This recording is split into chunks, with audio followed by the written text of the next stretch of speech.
TEPPO, ya'ni Xalqaro Italyan Olimpiadasi uchun biz viloyat bosqichidan respublika bosqichiga chiqqan bolalar uchun o'zimizda sertifikat va 500 ming so'm yutib qo'ygandik. Ya'ni har bir o'quvchi qilgan mehnatini o'z mevasini ko'rsin deganda.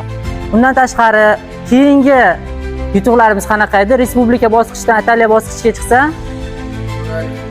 4 oylik maktab ta'limini, ya'ni pulini 4 oylik bepul qilinadi. Turkiya bosqichiga chiqsa-chi 1 million yutuq qo'yganmiz, hamma xabar bor.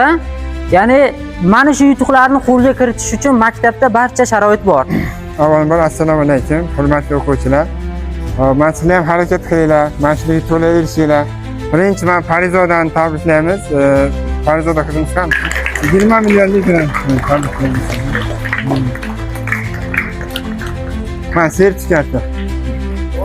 Farizoda o'qishlariga omad tilaymiz. Nasib bo'lsa Sivan sertifikat aytsa olish nasib qilsin, eng yuqori natija erishishsinlar deb tilab qolamiz.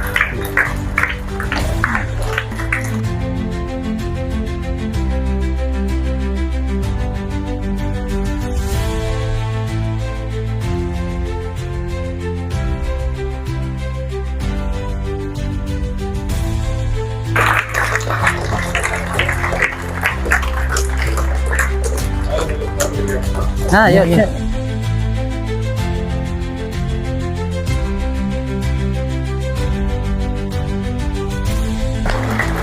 İlk og'iz gapiring.